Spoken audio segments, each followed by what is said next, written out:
A third city-state was officially created in 1982. That city-state is called the District of Columbia and is located on 10 square miles of land in the heart of Washington. The District of Columbia flies its own flag and has its own independent constitution. Separate, the city-states of London, the Vatican, and the District of Columbia are one interlocking empire called Empire of the City. The flag of Washington's District of Columbia has 3 red stars, one for each city-state in the 3-city empire.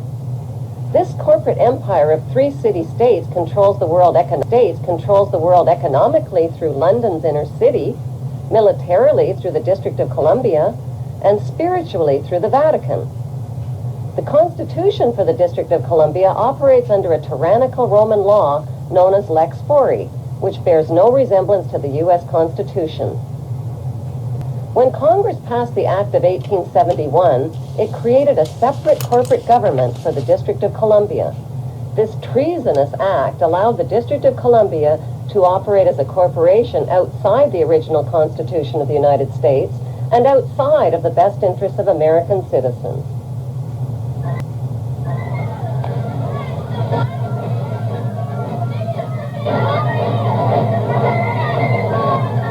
A sobering study of the signed treaties and charters between Britain and the United States exposes a shocking truth. The United States has always been, and still is, a British Crown colony.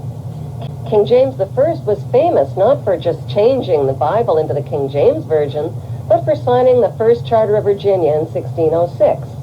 That charter granted America's British forefathers a license to settle and colonize America.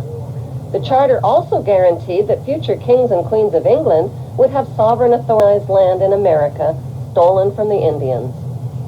After America declared its independence from Great Britain, the Treaty of 1783 was signed. That treaty specifically identifies the King of England as the Prince of the United States and contradicts the belief that America won the War of Independence. Although King George III of England gave up most of his claims over his American colonies, he kept his right to continue receiving payment for his business venture of colonizing America.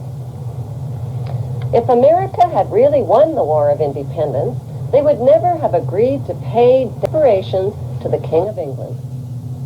When Congress passed the 13th Amendment to the Constitution, the U.S. President was made subservient to the King of England. The 13th Amendment is called the Title of Nobility Amendment and forbids U.S. presidents and their officials from using royal titles like King or Prince or Baron or Prince or Baron. For some mysterious reason, the 13th Amendment, which was ratified in 1810, no longer appears on current copies of the Constitution. America's blood-soaked War of Independence against the British bankrupted America and turned its citizens into permanent debt slaves of the King. In the War of 1812, the British torched and burned to the ground the White House and all U.S. government buildings and destroyed ratification records of the U.S. Constitution. 1 century later, a corrupt U.S. Congress committed the biggest theft in world history. They passed the Reserve Act in 1913, handing over America's gold and silver reserves and total control of America's economy to the Rothschild banksters. Most Americans still believe that the Fed, or Federal Reserve, is the government. It is not. The Fed is a privately owned banking system whose majority Class A shareholders are the Kuhn and Loeb, J.P. Morgan, Rockefeller, Israel Seif, and the Lehman Brothers. This private banking cartel is the Fed and is never audited and never pays taxes. They print and design America's money, which displays their symbols of an Egyptian pyramid, a Masonic all-seeing eye, and the words, "In God we trust." Who is the God they trust? They also collect American taxpayers' money through the IRS. Then they loan it back again with interest to pay for roads, bridges, and other public works.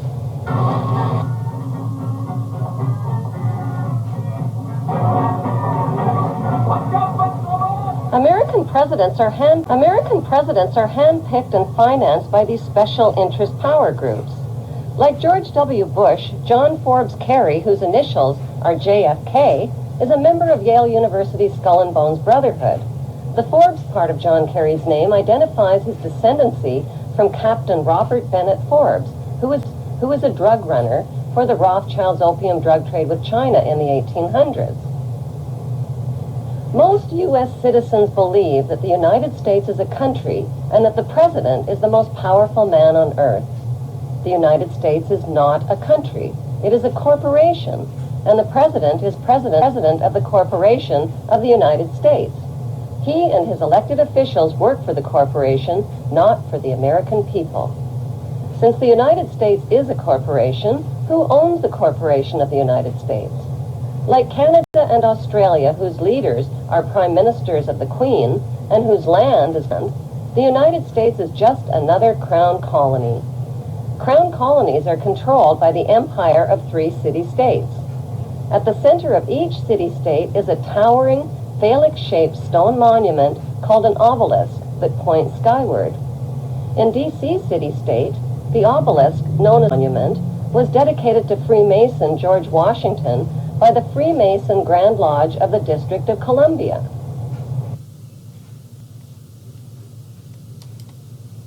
Dov Zakheim is an ordained rabbi and reportedly holds Israeli citizenship. Zakheim attended Jews College and became an ordained Orthodox Jewish rabbi in 1973. He was adjunct professor at New York's Jewish Yeshiva University. Zakheim is close to the Israeli lobby. Dov Zakheim is also a member of the Council on Foreign Relations, or CFR, and in 2000 a co-author of the project for the New American Century's position paper titled Rebuilding America's Defenses, advocating the necessity for a Pearl Harbor-like incident to mobilize the country into war with Israel's enemies, mostly Middle Eastern Muslim nations. He was appointed by Bush as Pentagon Comptroller from 4th, 2001 to 10th, March 2004. At that time, he was unable to explain the disappearance of $1 trillion. Actually, nearly 3 years earlier, Donald Rumsfeld announced on 10th September 2001 that an audit discovered $2.3 trillion was also missing from the Pentagon books. That story, as mentioned, was buried under 9/11's rubble. The two sums disappeared under Zakheim's watch.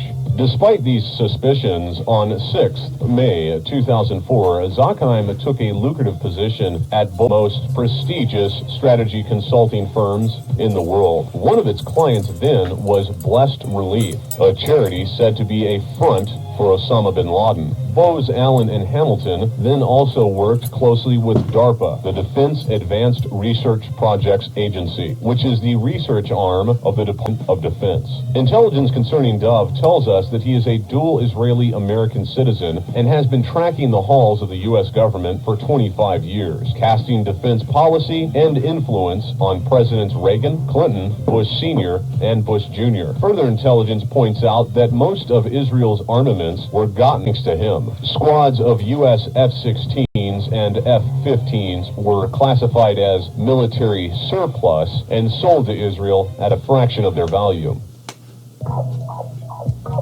Dov Zakheim's SPC Corporation provided the flight termination system and command transmitter system. Some people have posited that the planes that flew into the towers were remote controlled. Although sounding like science fiction to the average person, this technology has existed for several decades.